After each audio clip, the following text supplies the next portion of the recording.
మీరు మొన్న రెట్టింపు ఉత్సాహంతో క్రీస్తుని ఆరాధించడానికి కావలసినటువంటి మరి గ్రహింపు కోసం పాలనతెప్పులో జరిగినటువంటి క్రిస్మస్ ఆరాధనలో సుమారుగా 1000 మంది దాకా వచ్చారు. వాక్యం బోధించారు. మీరు అది ఓపికతో వినండి. ఈ సంవత్సరం నేను క్రిస్మస్ సెలబ్రేషన్ 22 సంవత్సరాలుగా బైబిల్ చదువుతున్నాను. సెలబ్రేషన్స్లో పాల్గొని పొందుతున్నాను. వ్యక్తిగతంగా యేసుని తెలుసుకున్నాను, ఆనందిస్తాను. కానీ ఈ 2024లో నా వ్యక్తిగత క్రిస్మస్ యేసుని అనగా నా వ్యక్తిగత క్రిస్మస్ అనగా యేసుక్రీస్తుని నా సొంత రక్షకుని అంగీకరించి ఆయన నా ప్రభువుగా ఉండి ఆయనలో నాకున్నటువంటి స్వాస్థ్యము, నిరీక్షణ, మహిమ, ఆయనలో నాకు వారసత్వంలో ఇవ్వబడినటువంటి వాగ్దానాలు, కృప, ఆయన నామం, ఆయన ద్వారా నాకు సంక్రమించే అనుగ్రహింపబడే విడుదల, రక్షణ జ్ఞానం, వాటిన భూసంబంధమైనవి, పరసంబంధమైన ప్రతి ఆశీర్వాదం కోసం ఈ 2024లో ఎన్ని పనులు ఉన్నప్పటికీ, ఎన్ని ఒత్తిడులు ఉన్నప్పటికీ, అనుకూల ప్రతికూల పరిస్థితులు కూడా ఎన్నప్పటికీ ప్రభువు నాతో ఉండి నేను లేఖనాలు నేర్చుకోవడానికి ప్రభువు నాకు కృప చూపించాను. Even better way, another level of understanding about Jesus Christ. క్రీస్తు మర్మమైనటువంటి కొలసీలకు రాసిన పత్రిక 2వ భాగంలో ఉంటుంది. మర్మమైనటువంటి క్రీస్తుని మనము ఇక్కడ రాసిన చూసారా, లోతుగా మనం తెలుసుకుంటే మనకు అంత ఆదరణ ఉంటుంది. హల్లెలూయా. ఈ లోకంలో ఆదరణ, నెమ్మది, సమాధానం అంతరంగంలో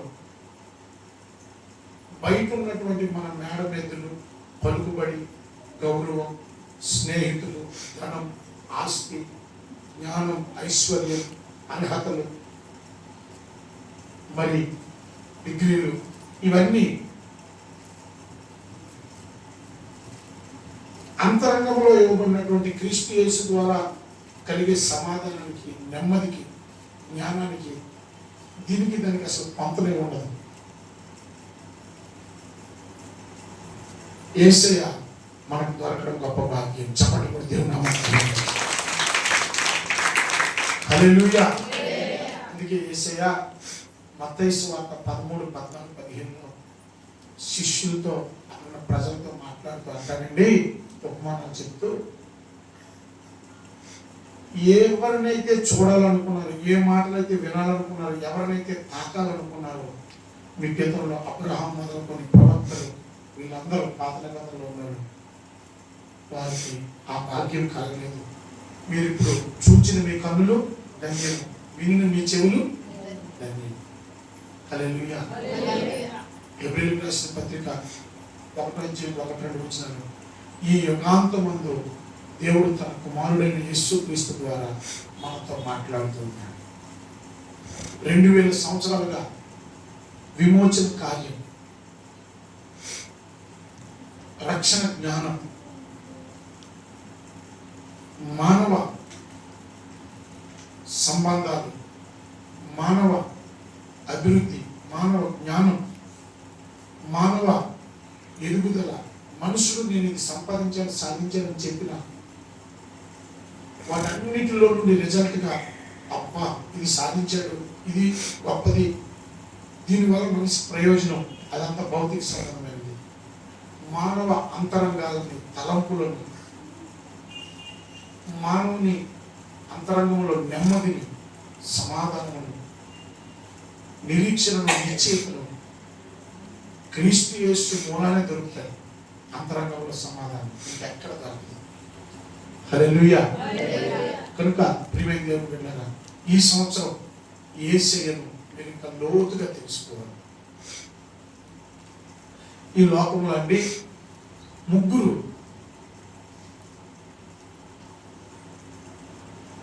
తల్లిదండ్రుల సంపర్కం లేకుండా పుట్టారు. ఒక వ్యక్తి ఆదాం డైరెక్ట్గా మట్టి తీసి బొమ్మలు చేసి ఊపిరి ముడితే జీవాత్మ అయ్యాడు. రెండో వ్యక్తి ఎవరు?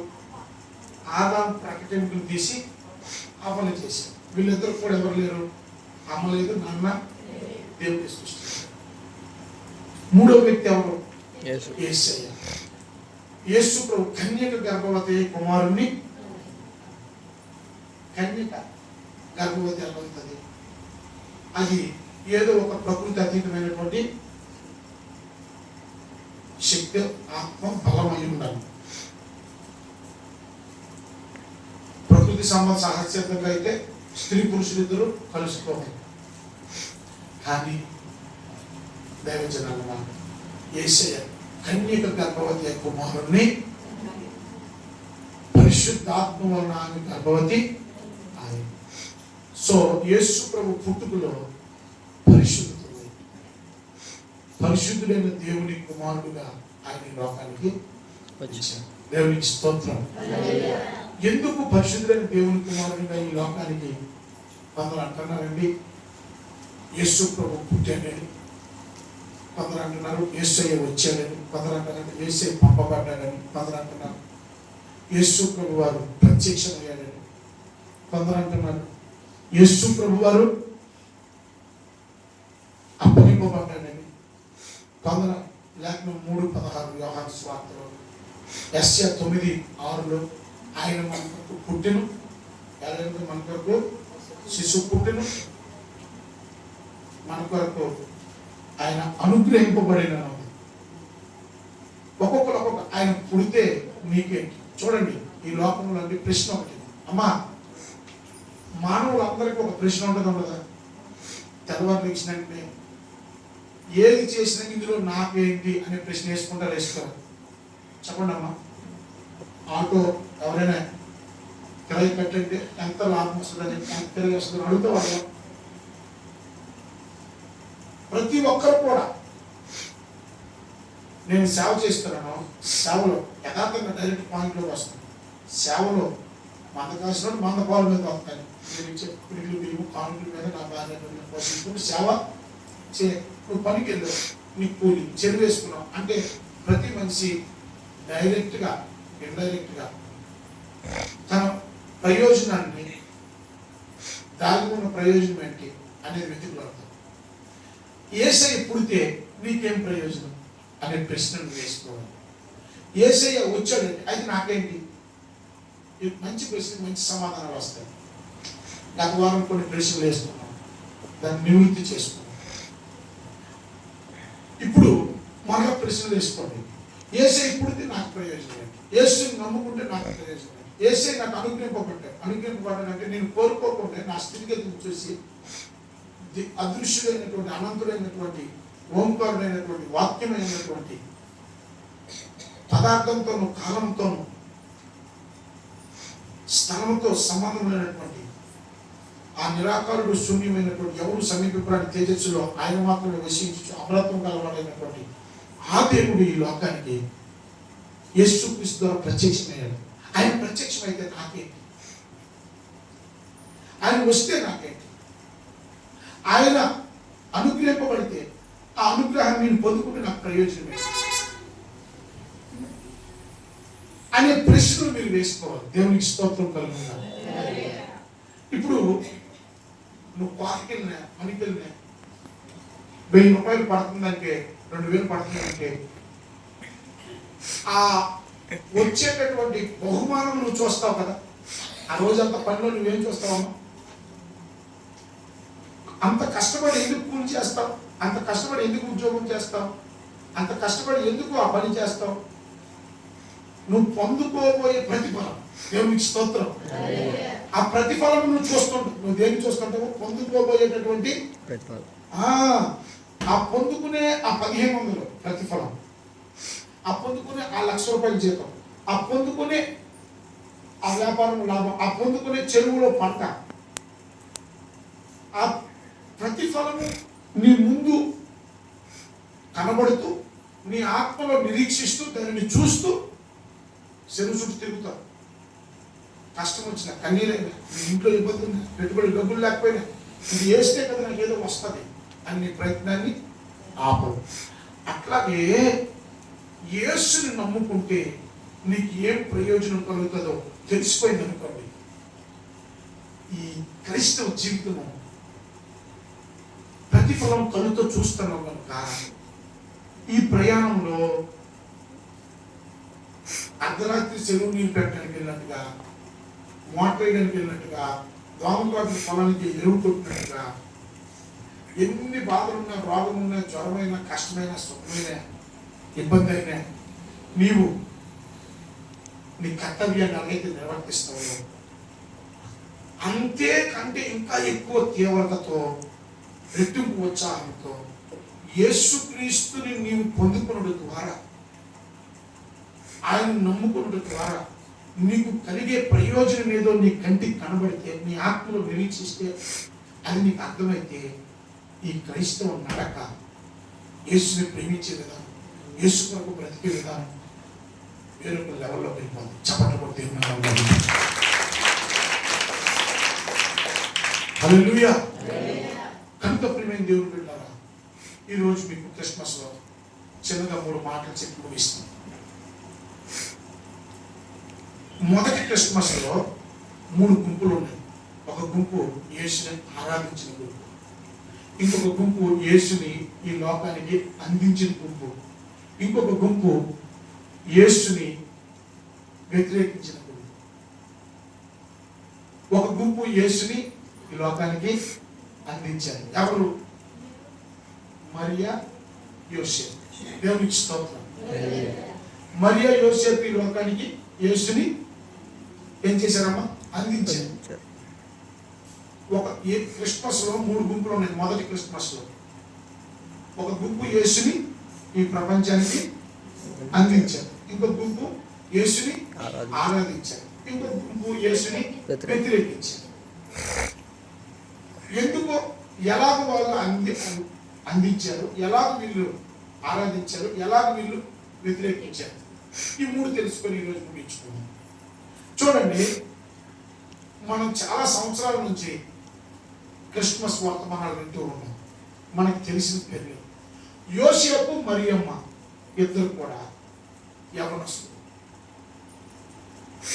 ఇజ్రాయెల్ దేశంలో యూదుల సంస్కృతి ప్రకారంగా, వారి పద్ధతుల ప్రకారంగా ఒక స్త్రీకి ప్రదానం చేయబడితే పెళ్లి కాకముందు ప్రదానం చేయబడుతుంది. మన సంస్కృతి కూడా అదే, తూర్పు దేశాల సంస్కృతి. ప్రదానం చేయబడింది, పురుషుని ఎరగలేదు, గర్భం దాల్చడం. ఇలాంటి గర్భవతి అయినటువంటి ఈ స్త్రీని తన పురుషుడు తనకు సంబంధం లేని గర్భానికి తండ్రి బాధ్యతను వహించి దైవ చిత్తం ప్రకారంగా ఆ బిడ్డను పట్టుకొని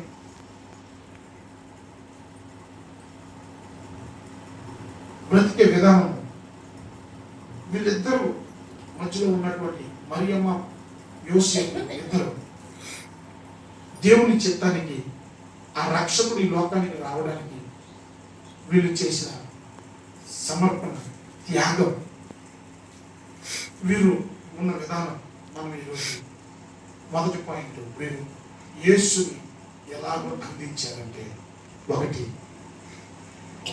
దేవుడు మాటకు వీళ్ళు లోబడ్డారు. దేవునికి స్తోత్రం కలుగును. ఆ మాటని అంగీకరించారు, త్యాగానికి సిద్ధమైపోయారు. దేవునికి స్తోత్రం కలుగును. ఇద్దరు పెద్ద వయసు, 18-16 సంవత్సరాలు యవన బిడ్డలు. నీకు ప్రదానం చేయబడినటువంటి అమ్మాయి గర్భంతో ఉందంటే యోసేపు ఏమనుకున్నాడట? ఆమెను అవమానపరచక రహస్యంగా. యోసేపు నీతిమంతుడట. దేవునికి స్తోత్రం. 18 సంవత్సరాల వయసులో ఉన్నటువంటి ఒక ప్రౌఢికి నీ కొరకు ప్రదానం చేయబడినటువంటి స్త్రీ నీ కాబోయే భార్య గర్భవతి అంటే ఈ లోకంలో ఏ మగుడిని తట్టుకోగలది? తట్టుకోగల. అది వింటేనే ఆశ్చర్యం వేస్తుంది, దగ్గులు పుడుతుంది, భయం వేస్తుంది. ఏంటో ఇలాంటి సిచ్యువేషన్లో ఇరికిపోయానండి. అందుకు ఈయన ఏం చేయొచ్చు? బహిరంగంగా నాకు వద్దులు పోవని రిజెక్ట్ చేసేయచ్చు. కానీ ఇతను ఎలా ఆలోచన చేశాడు? ఆడకూతురే ఆడబిడ్డ ఎక్కడేం తప్పు జరిగిందో నేనైతే మాత్రం రహస్యంగా విడిచిపెట్టేస్తాను అనుకున్నాను. ఆమె అవమానపరచకూడదు, నలుగురికి చెప్పకుండా అని వివేకము నిందను వెల్లడిపరచదు. చెప్పండి కూడా దేవుని హల్లెలూయా. వివేకము నిందను వెల్లడిపరచదు. అయితే అవమానపరచక ఆమె విషయంలో ఆలోచన చేసుకున్నాడు. అప్పుడు దేవుని దూత ప్రత్యక్షంగా, యోసేపు నీవు ఆ పని చేయకు, ఆమె గర్భంలో ఉన్న బిడ్డ సాక్షాత్ దేవుని కుమారుడు, నీవు నీ భార్యను చేర్చుకుని భయపడకు, ఆయన కుమారుని కన్ను ఆయన ఇమానుయేలు పేరు పెట్టదు, ఆయన రక్షకుడు, సర్వలోక పాప పరిహారార్థమైన ఆయన పరిపశుగా పరిశుద్ధంగా దేవుడే ఈ లోకానికి మూల్యం క్రైదనం చెల్లించడానికి వస్తున్నాడు అని యోసేపు అర్థమైన భాషలో ఒక్క మాట కానీ దాంట్లో ఎన్నో అర్థాలు ఉన్నాయి. హల్లెలూయా. అప్పుడు యోసేపు ఆమె విన్నాడు, దేవుని మాటకి లోబడ్డాడు. దేవునికి స్తోత్రం కలిగినాడు. మరి మరియం ఎలా చేసింది? నువ్వు ప్రదానం చేయబడ్డావు, దయాప్రాప్తురాలివి, నువ్వు పరిశుద్ధాత్మ వల్ల గర్భం కలుస్తావు అని చెప్పినప్పుడు మరియమ్మ నాకు వద్దు అందా, నీ చిత్తమే సిద్ధించును కాక, ఇది ఏం జరుగునో నీ చిత్తమే జరుగును. మరియమ్మ కూడా దేవుని దయను పొందుకోవడానికి కారణం ఏంటి? అంతమంది స్త్రీలు ఉండగా, అంతమంది అమల బిడ్డలు ఉండగా కారణం ఏంటి? ఆమె దేవుని చిత్తంలో ఉన్న స్త్రీ. ఫస్ట్ దేవుడిని కొని సిద్ధపరిచిన స్త్రీ. రెండవదిగా ఆమె పరిశుద్ధంగా జీవిస్తుంది, భక్తిగా జీవిస్తుంది. హల్లెలూయా. దేవుని ఇష్టరాలు, దేవునికి ఇష్టరాలు. దేవుడు ముందు నుంచి ఆమె అలా సిద్ధపరుస్తూ వచ్చింది. వీళ్ళిద్దరూ దేవునికి విధేయత చూపించారు. రెండవది, ఈ బిడ్డను ఏం చేశారమ్మా లోకాన్ని అందించడానికి? వినండి, గర్భంలో ఉందా? ఈ బిడ్డ పుట్టినంత వరకు మరియను యోసేపు తాకలేదు. హల్లెలూయా. విధేయత, పరిశుద్ధత, దేవునికి స్తోత్రం కలుగును గాక. తాకలేదు, ఆమె ముట్టలేదు. మూడవది, వీళ్ళు ఈ బిడ్డ పుట్టిన తర్వాత చూడండి, పశువుల పాకలోనైనాను ఏం లేదమ్మా, సత్రంలోనైనాను ఎంత ఈ బిడ్డ విషయంలో తల్లిదండ్రులు అందరికీ దేవుని నడిపింపులో దూరం అయిపోవలసి వచ్చింది. బిడ్డని చంపే పరిస్థితి వస్తే ఐగుప్తుకు పారిపోవలసి వచ్చింది కదా.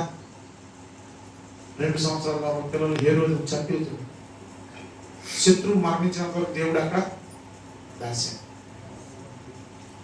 మరలా జనాభా లెక్కలో కైసరు రాస్తూ ఉన్నప్పుడు వచ్చింది, నజరేతు నుండి ఆయన మరలా బెత్లెహేము నుండి రాయబడ్డాడు. అతని పేరు బెత్లెహేములో పుట్టాడు. నజరేతు నుండి ఆయన డేట్ ఆఫ్ ఫలానా వాస్తవ్యుడు రామాలంగల ఈ ప్రవచనాలన్నీ నెరవేర్చబడ్డాయి. దేవునికి స్తోత్రం కలుగుతాడు. హల్లెలూయా. చూడండి, ఈ బిడ్డను అందించడానికి సొంత ఊరిని వదిలివలసి వచ్చింది, అయినోళ్ళని వదిలివలసి వచ్చింది. వారి శారీరక కోరికలు యవ్వన కాలంలో ఆపుకోవాల్సి వచ్చింది, నిందను భరించవలసి వచ్చింది, పరిశుద్ధతను కాపాడుకోవాల్సి వచ్చింది. దేవుడు వారికి ఆత్మ ద్వారా నడిపిస్తున్న ప్రతి చోటికి లేఖన నెరవేర్పు ప్రకారంగా పారిపోతూ దాగబడుతూ వచ్చింది. ఎన్ని త్యాగాలంటే ఎంత వయసు అమ్మా? పెద్ద వయసు కాదు, 40-50 సంవత్సరాల వయసు కాదు. జకరియా, ఎలిజబెత్ అంత వయసు కాదు. వాళ్ళు చాలా సేవలోనో, వాక్యంలోనో, ధర్మశాస్త్రంలోనో ప్రజల మధ్య అనుభవం కలిగిన నోరు మూసుకొని ఉండిపోయాడు. అలాగా దేవుడు మూసేశాడు, దాన్ని మాట్లాడే అలా ఉండిపోయాడు మౌనం నుంచి. అదే పెద్ద హైలైట్ కాదు. కానీ ఈ పిల్లలిద్దరు చూడండి, యోసేపు మరియు 16-18 సంవత్సరం 19 సంవత్సరాలు వయసు పిల్లలు ఎంత పని చేశారండి. వాళ్ళ త్యాగం ఎంత, వాళ్ళ ప్రపంచానికి యేసుని అందించిన విధానం. ఇందులో మనం నేర్చుకోవాల్సింది ఏంటంటే దేవుని చిత్తానుసారంగా మనం బ్రతకడం, ఎన్నో త్యాగాలు చేస్తేనే జరుగుతుంది. చప్పటి కూడా దేవుడు ఆయన ఉండమని చోట ఉండి ఆయన చెప్పిన పని చేయడానికి మన శక్తి మన జ్ఞానం ఎందుకు? దేవుడు చెప్పినట్టుగా మనము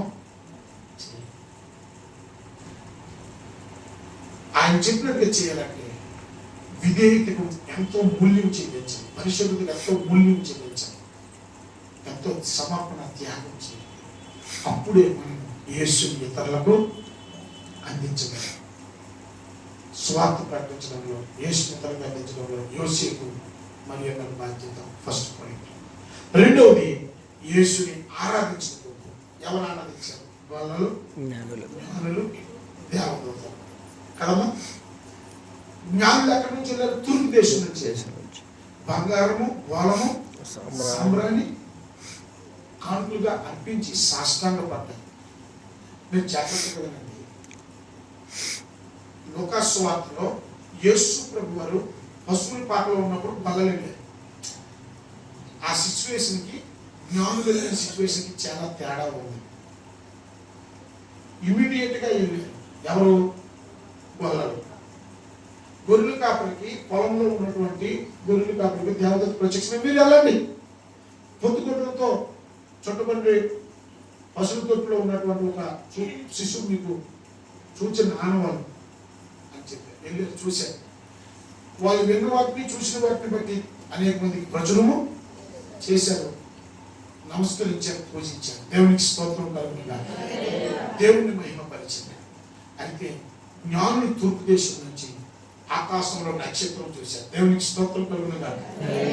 ఆ నక్షత్రం చూసినప్పుడు రక్షకుడు పుడతాడని, విమోచకుడు పుడతాడని, ప్రతినిధి పుడతాడని, దేవుడే కారణజన్ముడు పుడతాడని, అలాగే ఒక వ్యక్తి పుట్టినప్పుడు ఈ భూమి మీద ఈ నక్షత్రం వస్తుందని గ్రంథ పుటాలలో రాయబడి ఉంది. కాబట్టి ఆ నక్షత్రాన్ని చూసిన వెంటనే జ్ఞానులు ఏం చేశారు?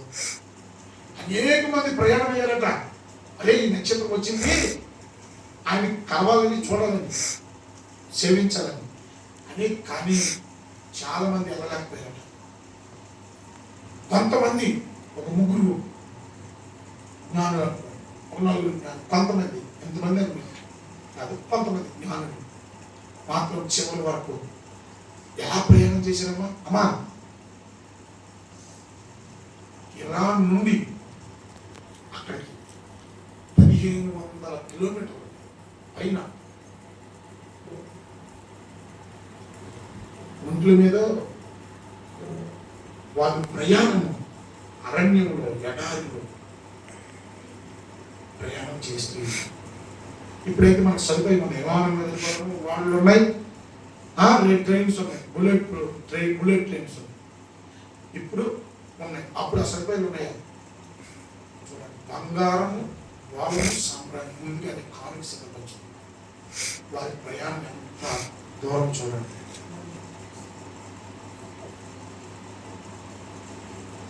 అక్కడికి జ్ఞానులు చిన్న పిల్లవాడు ముందు సాగిలు పడి పూజించారట. దేవునికి స్తోత్రం కలుగును.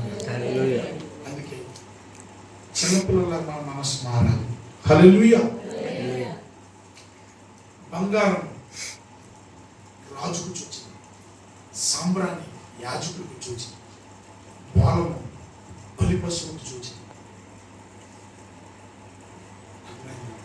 బంగారు బాలు సాంబ్రాణి అర్పించి కానుకలు ఇచ్చి సాష్టాంగపడి వారి ప్రయాణం కానీ, వారు తీసుకెళ్ళిన బహుమానం కానీ, వారు ఆ నక్షత్రాన్ని చూడటం కానీ, జ్ఞానులు ఫుల్ సౌండ్ మైండ్తో, పూర్ణ సిద్ధపడుతూ, ఎన్ని ఒడిదుడుకులు వచ్చిన, ప్రతికూలతలు వచ్చిన, ఎంత దూరమైనా, ఎంత భారమైనా యేసుని సేవించిన విధానం చూడండి.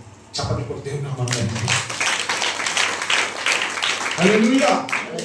వీళ్ళు చదువుకున్నవారు, చదవరు, జ్ఞానం ఎరిగిన వారు, లోకం ఎరిగిన వారు, చరిత్ర ఎరిగిన వారు, చరిత్ర పుటాల్లో ఇలాంటి వాడు ఒకటి పుడతాడని ఎదురు చూసిన వారు, వారు జ్ఞానులు way of style of worship డిఫరెంట్గా ఉంది. కానీ పామరులు మనం ఎవరమ్మా? మనలో ఎవరైనా శాస్త్రాలు ఎరిగిన వాళ్ళు ఉన్నారా? వాగ్దానం నిబంధన ఎరిగిన వాళ్ళు ఉన్నారు? అన్యులు ఉన్నారు.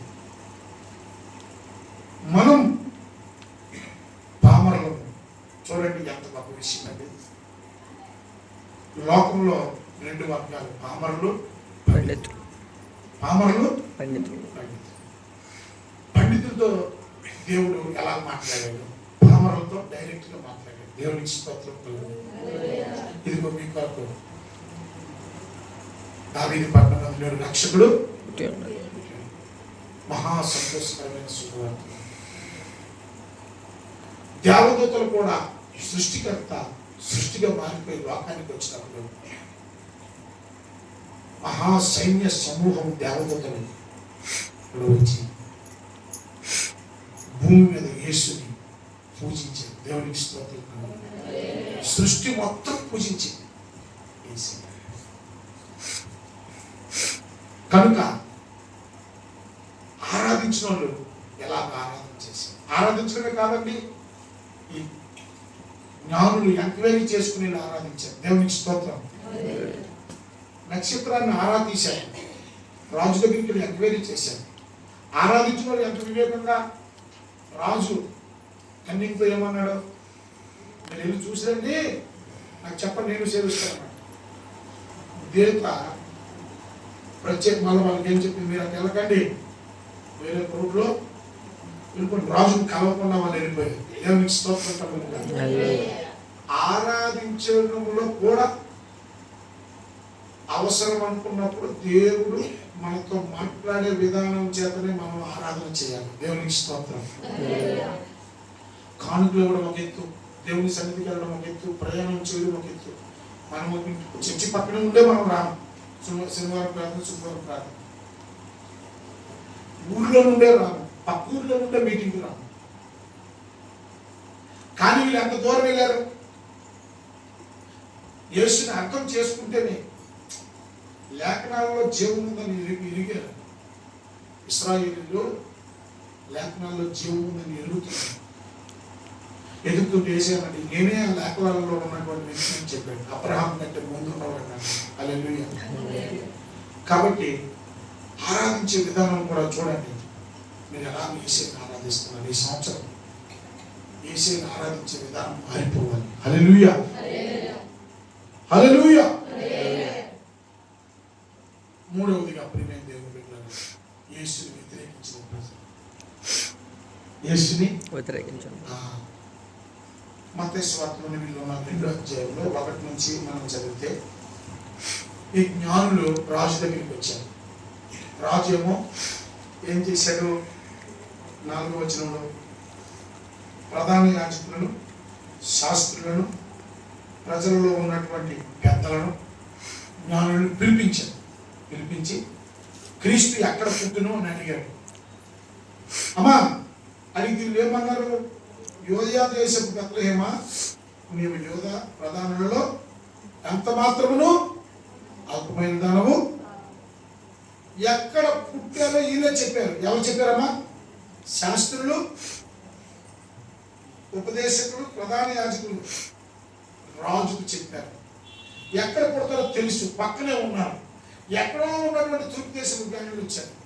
కానీ పక్కనే ఉండి వీళ్ళు అడ్రస్ చెప్పారు, కానీ ప్రవచన లేఖనాలు చూసి చెప్పారు, కానీ యేసుని పూజించడానికి వెళ్ళరు.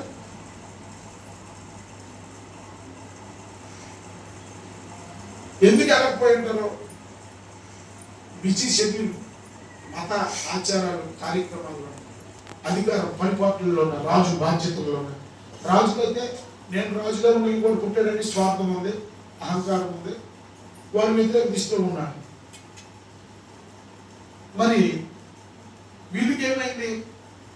చూడండి, వీళ్ళు యేసుని ఆరాధించలేకపోయారు, బిజీగా ఉన్నారు. వీళ్ళు ఎలా ఉన్నారమ్మా? నా ప్యాటర్న్ ఉంది.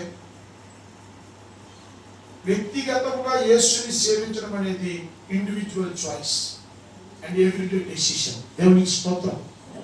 యేసుని సేవించడం, యేసుని ప్రేమించడం, యేసుని వెంబడించడం, యేసు సాక్షిగా బ్రతకడం, దినదిన గండం 3 ఏళ్ళ ఆయుష్. ఏనాటి వీడు అలాంటి ఎవ్రీడే చాయిస్. ఈ రోజు నువ్వు యేసుతో నడవడానికి నీ నిర్ణయం మీద ఆధారపడవు. ప్రతిరోజు నీకు వచ్చే ఆకలి, ఆశ, అవకాశాలు, పరిస్థితుల్లో వాక్యానుసారంగా ఇంత మెచ్యూరిటీతో, ఇంత అవగాహనతో, అనుభవ జ్ఞానంతో, దేవుని ఆత్మ నడిపింపుతో స్వరం వినాలి, లేఖనాలు కూడా చదవాలి. ఈ రెండింటి ద్వారా నువ్వు సమర్పించుకోవాలి. దేవునితో ఐక్యంలో ఉన్నప్పుడు ఈ లీడింగ్ వేరుగా ఉంటుంది. దేవునికి స్తోత్రం కలుగునుగా. కాబట్టి ప్రియమైన దేవుని బిడ్డలారా, మీరు బాగా ఆలోచించి, వీళ్ళు బిజీ అయిపోయారు. శాస్త్రం అడ్రస్ చెప్పి వెళ్ళలేదంటే ఎంత బిజీగా ఉన్నారు, ఎంత బాధ్యత లేకుండా ఉన్నారు, భారం లేకుండా ఉన్నారు. యేసుని ఏం చేశారు? తృణీకరించేసి, ఇగ్నోర్ చేసి, పట్టించుకున్నారు. ఈరోజు మీకు చెప్తాను, మీరు ఏ గుంపులో ఉన్నారు? యేసుని అందించే గుంపులో ఉన్నారా? యేసుని ఆరాధించే గుంపులో ఉన్నారా? లేకపోతే యేసుని ఇగ్నోర్ చేసి వ్యతిరేకించే గుంపులో ఉన్నారు? లేకపోతే ఇలా చెప్తారా, యేసుని అందించే గుంపులో ఉన్నాను కానీ కొంచెమే ఉన్నానండి, యేసుని ఆరాధించే గుంపులో ఉన్నాను కానీ కొంచెమే ఉన్నానండి. అయితే ఈ సంవత్సరం పూర్ణ అవగాహనతో ఆ కొంచెం కొద్దిగా ఎక్కువ అవును గాక. హల్లెలూయా. యేసుని ఆరాధిస్తున్న మనం యేసుని అందించే గుంపులోకి చేరుదాం గాక. యేసుని ఎవరైతే వ్యతిరేకిస్తున్నారో, అంగీకరించట్లేదు, అవహేళన చేస్తున్నారు, వారికి మనం సాక్షులుగా ముందుకు గాక. అతి గొప్ప దేవుడు మనకిచ్చి ఈ క్రిస్మస్ ఆరాధన ఎప్పుడు మర్చిపోకండి. భయపడకూడదు అన్నాడు. దేవునికి స్తోత్రం. దేవుడు మీకు తోడుగా ఉన్నాడు అన్నాడు. దేవునికి స్తోత్రం. సంతోషించండి అన్నాడు. ఆనందభరితులై ఉన్నాడు. ఆశ్చర్యకరుడు, ఆలోచనకర్త, బలవంతుడైన దేవుడు, నిత్యుడగు తండ్రి, సమాధానంపై మన కొరకు పుట్టాడు. ఇమ్మానుయేలు దేవుడు మన కొరకు ఆయన ప్రత్యక్ష ద్వారా ఆయన కృప, ఆయన ప్రత్యక్ష ద్వారా ఆయన ప్రేమ, ఆయన ప్రత్యక్ష ద్వారా ఆయన జీవం మనకు ప్రత్యక్షమైంది, దొరికింది. హల్లెలూయా. వచ్చి వారు మనం అది నేర్చుకున్నాం. దేవుడి మాట దీవించును గాక. Happy Christmas.